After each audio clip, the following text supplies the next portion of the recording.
Alright guys, welcome back to the interview series. So today is going to be me, Ben, interviewing James. So James, first of all, do you want to just tell me a bit about yourself? Yeah, sure. I'm James, I'm 25 and I live about a minute that way in Belfast.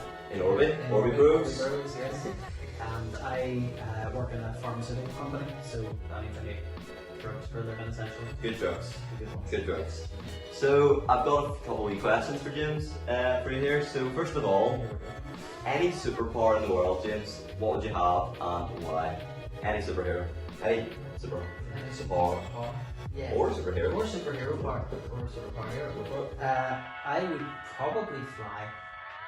I think it's Superman.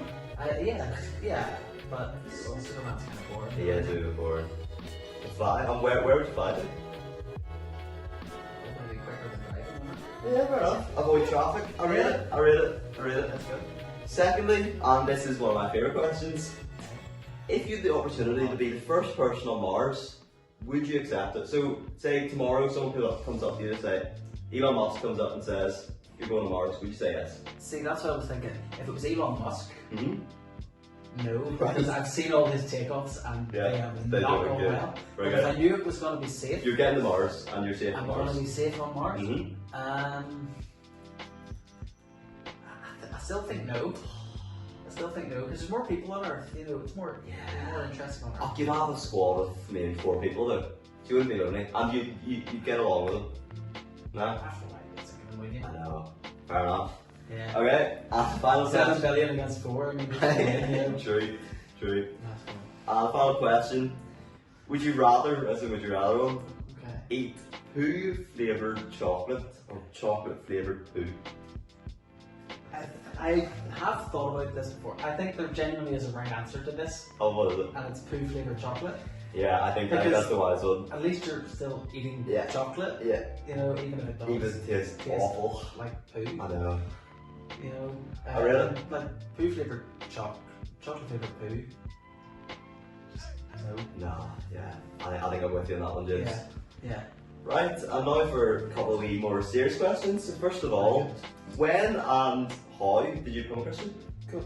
So I kind of grew up in a Christian home Mhm. with my mum, dad, and brother are all kind of Christians. So I think from no age I was brought up to campaigners at Sunday school and whatever at the church and children's church and hearing the gospel of Jesus and hearing you're a sinner, you need to repent. And I think probably I can't remember what age I was, but at the age of I think 4 or so, I remember kneeling beside my bed and just praying, just God save me, and I've sinned and God save me and things like that.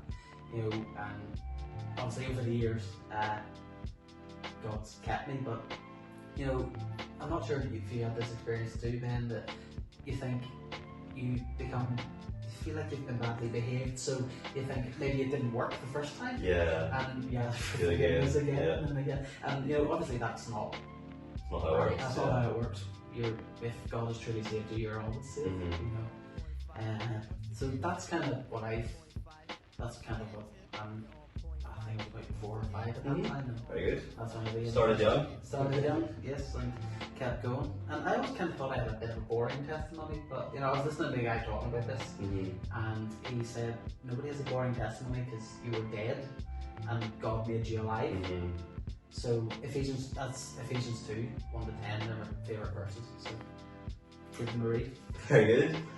And the next question: what was the most challenging moment of your journey as a Christian, and how did you overcome it? So I guess the last 2 years have been kind of a bit challenging for me. I remember one night, it was January 2020, I just the thought popped into my head, what difference does all this Christian stuff make, and is God even real or whatever? And so it really kind of terrified me that I couldn't get those thoughts out of my head. Yeah. So I guess in overcoming, really, I read and prayed, listened to good podcasts, read good books, listened to good books, audiobooks and all that jazz. So that kind of settled the head questioning type of thing. I just remember there was one day, I can't remember the context of it, I can't remember when it was, but God just kind of showed up and I just really felt his presence and his peace with me to tell me just to kind of trust him. And it brought to mind the words of Jeremiah, you'll seek me and find me when you seek me with all your heart. So yeah, that's kind of how, that's been a tough time, and that's kind of like kind of brought me back to himself. Very good. And finally, do you have any top tips? Top tip number one is just feed your soul, I guess. Not with like random TikTok videos. Some of them are Bible stuff, but just that's A lot of them are nonsense. a lot of them are nonsense. I barely even know what it is. So just feed your soul. Read God's words. Listen to good podcasts. Read good books. That kind of thing. I can point you in the right direction of some books and podcasts if you want. Secondly, ask your questions. If you have any questions, for goodness sake, ask them. Because if anything, so that you know how to defend your faith, I guess, in front of your friends and give out reason for the hope that you have within you. And even if you have those nagging doubts, whether science is very God, if God my evil, all those kind of big questions, all those things that have really good answers. So ask your questions. Third and finally, just trust God, man. Just trust Him, because ultimately He's way smarter than us.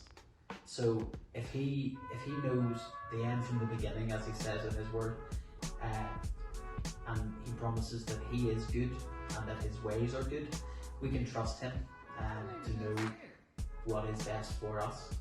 You know, maybe our ways aren't exactly as God's ways would be, but it says in Isaiah that God's ways are higher than our ways, and God's thoughts are higher than our thoughts. And I guess that's what kind of comforts me and keeps me going. Definitely. Well, thank you very much, James. That was very good to hear from you there.